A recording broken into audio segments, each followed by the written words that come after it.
15 আগষ্ট 1947 চনৰ আজিৰ দিনটোতে অৰ্থাৎ 15 আগষ্টত আমাৰ দেশে স্বাধীনতা লাভ কৰিছিল। আৰু আজি মই স্বাধীনতা দিৱসৰ বিষয়ে কিছু কথা আলোচনা কৰিব বিচাৰিছোঁ। স্বাধীনতা দিৱসৰ এই দিনটো পবিত্ৰ দিনটো আমাৰ সকলোৰে বাবে স্মৰণীয় দিন। মহাত্মা গান্ধীৰ নেতৃত্বত গঢ় লোৱা অহিংস আন্দোলনৰ ফলশ্ৰুতিতে ব্ৰিটিছৰ 200 বছৰীয়া শাসনৰ পৰা মুক্ত হৈ ভাৰতবৰ্ষই স্বাধীনতা লাভ কৰিছিল। ত্ৰিৰংগা পতাকা উত্তোলন কৰি প্ৰতি বছৰে ভাৰতত স্বাধীনতা দিৱস পালন কৰা হয়। এই দিনটোতে ভাৰতৰ প্ৰতিখন ৰাজ্য আৰু কেন্দ্ৰীয় শাসিত অঞ্চলত স্বাধীনতা দিৱস পালন কৰা হয়।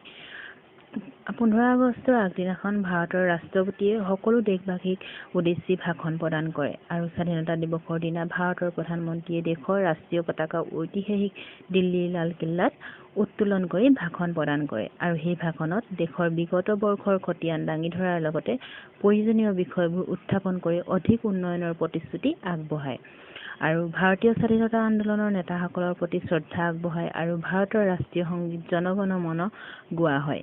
ভাষণ প্ৰদানৰ পিছত বিভিন্ন ধৰণৰ কাৰ্যসূচী পালন কৰা হয়।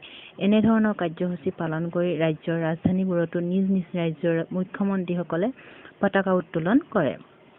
ইয়াৰ উপৰি ৰাজ্যৰ বিভিন্ন স্থানত বিধায়ক আৰু ৰাজ্যপালে সকলে পতাকা উত্তোলন কৰি স্বাধীনতা দিৱস পালন কৰে। অৰ্থাৎ সমগ্ৰ ভাৰতবৰ্ষৰ চৰকাৰী আৰু বেচৰকাৰী প্ৰতিষ্ঠানবোৰতো পতাকা উত্তোলনৰ লগতে বিভিন্ন কাৰ্যসূচী পালন কৰি স্বাধীনতা দিৱস পালন কৰা হয়। বিদ্যালয়, মহাবিদ্যালয়, বিশ্ববিদ্যালয়বোৰতো পতাকা উত্তোলনৰ লগতে স্বাধীনতা দিৱসৰ লগত সংগতি ৰাখি বিভিন্ন কাৰ্যসূচীৰ আয়োজন কৰা হয়।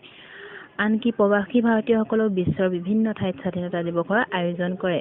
স্বাধীনতা দিৱসৰ বিষয়ে মোৰ ক'বলগীয়া ইমানেই আছিল। শেষত সকলোলৈকে ৭৪তম স্বাধীনতা দিৱসৰ শুভেচ্ছা জ্ঞাপন কৰিলোঁ। ধন্যবাদ।